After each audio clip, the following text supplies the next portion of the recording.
Okay, so share screen lang po ako. Yan, share na lang ako ng entire screen po. Ayan. So habang hinihintay po natin yung iba, ano. Oops.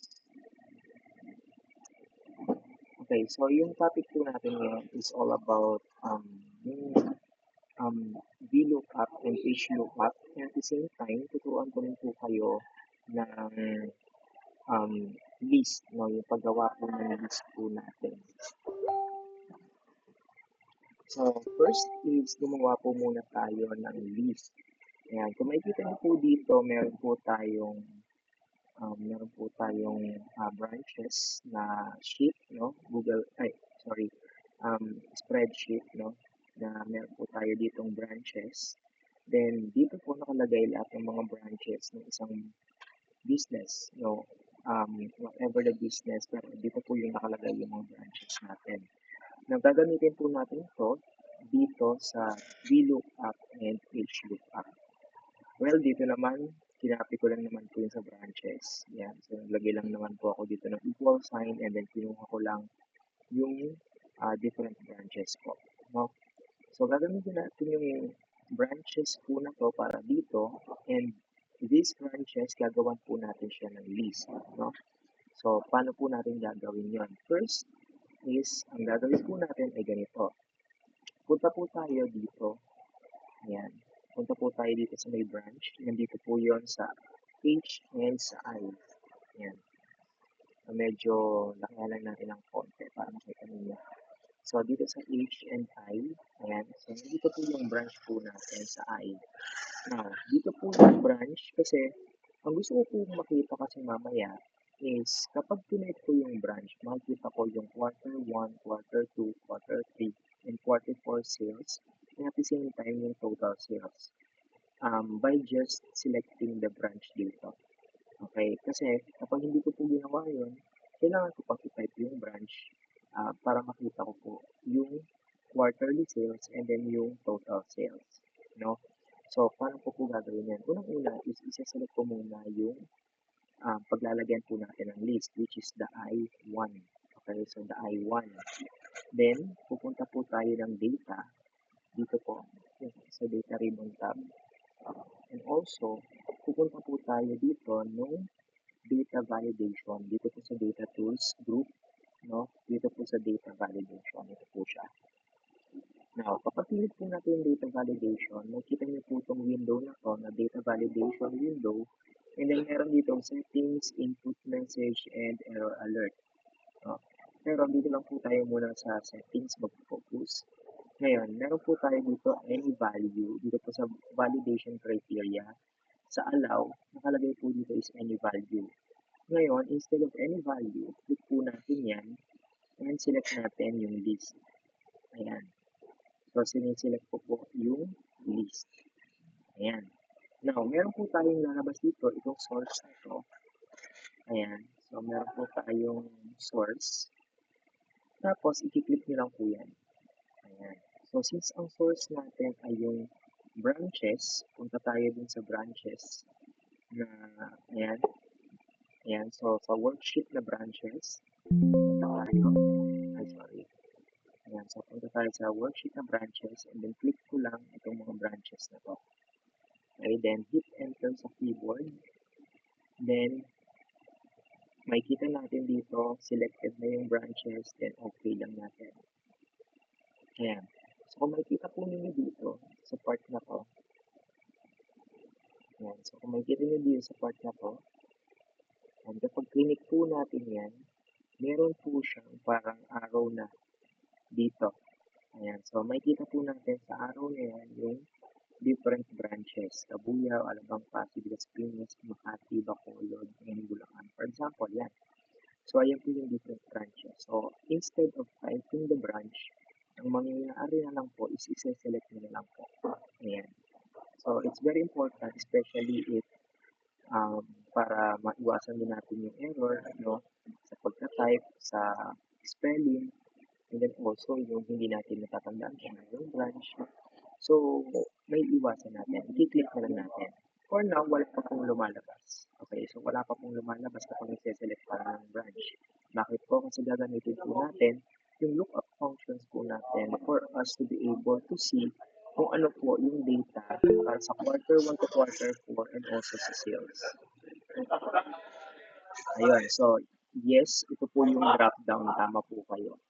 Ayan, so meron po kayo makikita dito, ayan o, diba? Dito sa part na to, so ayan. So list po ang tawag natin dyan. Okay, so it's a drop down list.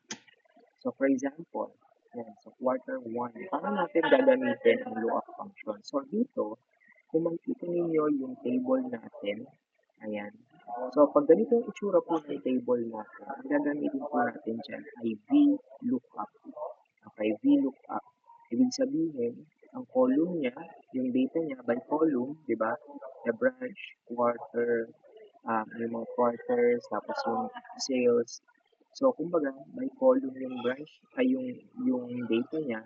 So, gagamitin natin dyan ay VLOOKUP. Pag ganito po ang itsura ng ano natin. Okay? So, pag ganito po yung itsura ng table po natin o ng dataset natin. Now, paano natin gagawin yung VLOOKUP? So, simple lang. So, gamitin natin VLOOKUP. Okay? So, sa VLOOKUP natin, we have the lookup value. No, ano ba yung lookup value natin? Itong nasa taas yung branch, yung bacolod. Okay? Since yun yung lookup value natin, gawin natin siyang absolute reference. So, gagawin ko lang siyang absolute reference. Ayan. Tapos, ang gagawin ko, ano yung table array? Tama, may table array na tayo. Ano ba itong table array natin? Ito yung table kung saan, or dataset kung saan natin siya hahanapin. So, dito po yun. Ayan. Siyempre, dito po natin siya hahanapin. Okay? So, isi-select ko siya lahat. Lahat siya. Okay? So, lahat po. So, selected na po yan. And then, since fixed naman din yan, wala naman po tayong gagawin, no? So, gawin po natin is absolute reference na rin po yan. Para hindi siya nagbabago. Okay, so, i-absolute natin. Now, next, meron tayong column index number. Ano ibig sabihin ng column index number? Ang column index number, ang ibig niyong sabihin is, ano yung, since ito yung lookup value, ano yung column na i-display mo dito? Okay, anong pang ilang column yung i-display mo dito? For example, this one. So, meron yung branch natin is column 1. Column 2 is yung quarter 1 natin. Column 3 is yung quarter 2. Column 4 is quarter 3. Column 5 is quarter 4. And column 6 ay yung sales, yung total sales natin. So, dito, ang nakalagay dito is quarter 1. So, since quarter 1 yan, ang column number natin ay 1, 2. Diba? Pangalawang column si quarter 1. So, ang ilalagay natin dito ay 2. Ayan, 2. Then, comma.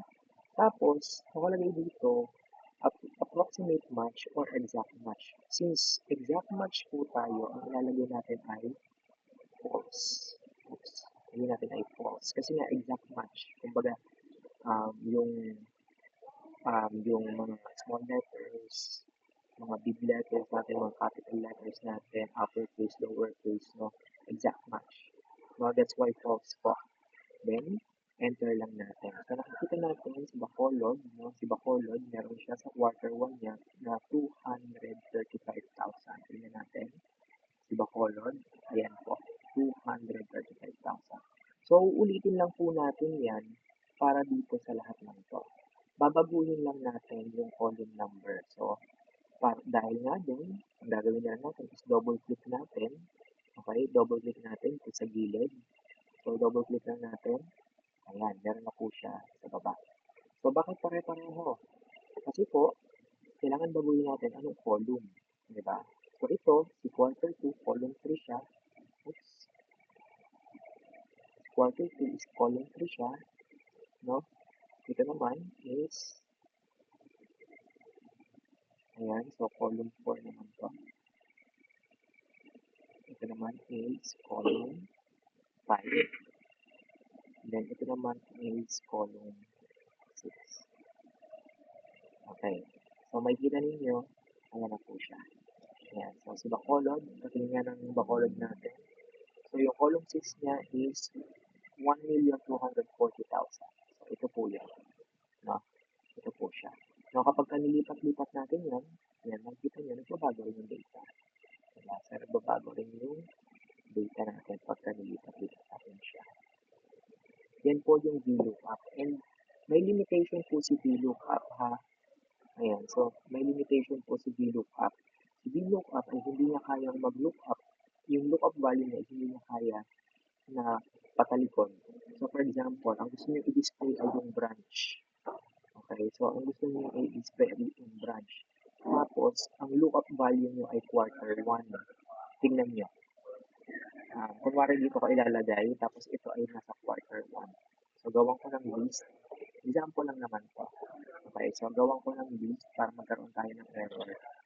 So, gawan ko ng list. Yung list niya is itong quarter 1. Wala naman siguro magkapareho dito.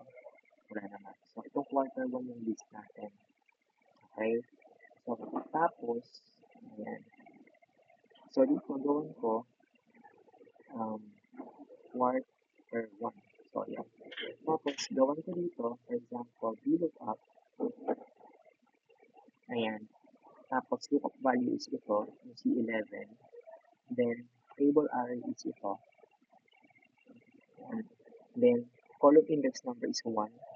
Kasi yung, di ba, branch yung titingnan natin dito, branch. Okay?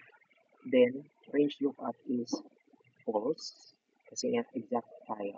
Then, NA. NA pa siya kasi nga wala pang nakalagay dito. Diba? So, pagka meron na siyang nakalagay, tingnan nyo. For example, select ko to, NA pa rin. Bakit NA pa rin? Kasi po, kaya po NA pa rin niya kasi hindi siya pwedeng maghanap na ito yung lookup value tapos yung di-display niya is nandito.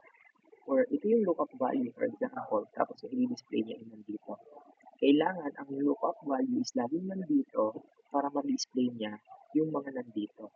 Lahat ng nandito pwede niya i-display. Okay? Kung ito ang lookup value. Pero, yung nandito sa likod niya, hindi niya pwedeng i-display yun. Okay? Nagets po ninyo? Ayan. Nagets po ba ninyo yung part na yun? So, magkakaroon po talaga kayo ng error. If yung gusto niyo i-display is yung nandito, tapos yung lookup value niyo is nandito. Okay? Now, how about HLOOKUP? Ngayon, ang HLOOKUP naman, kung may dira niyo dito, ang table ko, yan, dito, yung table ko dito is, hindi siya by column. Diba? By row siya. By row po yung table ko. Pahiga. No? Pahiga po siya. So, gawin po natin dito is yung HLOOKUP. So, HLOOKUP po siya kapag ganyan po yung itsura ng table. By column naman siya. Hindi siya by row naman siya. Hindi siya by column. Now, sa branch. Sa branch, gagawa ulit ako ng list. Then, mag-list po tayo dito. Then, source natin yung branches dito. Okay? And then, okay lang natin. So, meron na po tayong branches. Ayan. So, ngayon, dito, HLOOKUP naman yung gagamitin natin. So, same lang din naman to, HLOOKUP. So, yung lookup value niya is ito pang branch natin, which is ang gagawin natin dito is i-absolute po natin to. Ayan. Tapos, syempre, lookup array natin. Ayan. So, kung makita ninyo, ang lookup array natin is ito. Diba? So, tapos absolute lang din natin yan. And then after that, syempre, row index, hindi na column index yung hinahanap, row index na. So, pang ilang row? Kasi quarter 1 dito ay pangalawang row. So, 2, and look at range, false lang natin. Okay. Now then, that's it. No? Then, copy lang natin dito, pababa. Then, palitan natin yung row number. Of course, ito ay row 2, ay row 3, ayan. Ito ay row 4. Ito ay row 5. And lastly, ito yung row 6 natin. Ayan. So, kapag ka, ano yan, hahanapin natin, ayan po. And, Bulacan, wala. Wait lang. Kasi wala tayong Bulacan. Ayan, wala tayong Bulacan branch. Ayan. So, pagka ganito, halimbawa, NA, di ba, naka-NA siya. Eh, lalagay nyo na lang din na if NA. Di ba, katulad ng ginagawa natin last time. So, sa unahan, if NA, lagay natin. So, ito muna yung value. Pero kapag NA siya, ito yung value niya. Then, comma, if NA, ang value niya ay no data found. Halimbawa, data not found. Ayan. So, for example, ganyan. Ayan. So, data not found siya. So, parang mas maganda. Ayan. Medyo na natin. Ayusin natin. Then, try natin. Ayan. So, data not found sila. Kasi nga walang Bulacan. Diba? Alabang meron. Yan. Makati, wala rin yata. Ayun, wala rin Makati. So, data not found. Ganon din dito sa VLOOKUP, pwede nyo gawin yan. Okay, so pwede nyo rin gawin yan sa VLOOKUP. Para meron kayong error handling. No? So, ayan po. Do you have questions po regarding po dito? Ayan, do you have questions or reactions? Ayan. Okay, if wala, okay lang. If you have questions sa mga susunod kapag may ginagawa na po kayong activities, pwede niyo pong itanong. Ayan, ano daw different ng true and false? Yung true and false po kasi, pag false is exact match. Ibig sabihin, eksaktong-eksakto na yun talaga yung data. The upper cases and lower cases, ibig sabihin yung mga small letters and yung mga capital letters talagang nandun, no? While the approximate matches approximate. Okay? So, kahit na ang gawin mo lang doon is CA for Kabuyaw, yan. Yan po yung approximate match. Pero commonly ginagamit natin is exact match kasi. Okay? Ayan. So, yan yung, ayun po, ito po pala yung magiging recorded po ngayon, and if you have questions, sabihin niyo lang po sa akin. Then, by the way, meron po tayong activity. Ayan, so meron po tayong activity dito. Wait lang, pakita ko lang sa inyo. Ayan, meron po tayong activity dito. Ayan. Ngayon, maglalagay po ako sa Google Sheet po ninyo ng column na ang pangalan ay VLOOKUP and HLOOKUP. Yun po yung column name. Doon nyo po ilalagay ang link ng activity na to. Okay? So, upload nyo lang sa sarili ninyong Google Drive and ilagay nyo or paste nyo yung link doon sa doon sa tawag dito, sa activity link sheet po natin. Okay? So, ang gagawin nyo lang po, kahit anong name ng student, may grade, may remarks. Okay? Yung remarks ninyo, make sure lang po ay naka-not function po kayo. Okay? Tapos, sa name of student, dapat yan ay naka-list. Tapos, VLOOKUP, kapag kayo po ay sinelect nyo yung student list, lalabas yung grade nila and remarks. Using VLOOKUP lang naman yan. Okay? I-upload nyo po ito and then ilagay nyo po sa activity link sheet yung inyo pong link. Okay? Sige po. Ayun, class, meron po para tayong photo ops na yata. Photo ops naman. Hi, sir. Good afternoon po. Pastor po lang po. Pwede po ako magpa-photo op. Yes po. Sige po, ma'am. Stop sharing ko lang po. Sige po, sir. Sige po. Open lang po mo. Ay, sir, wag na po wag nyo na pong stop yung sharing nyo para evidence po na may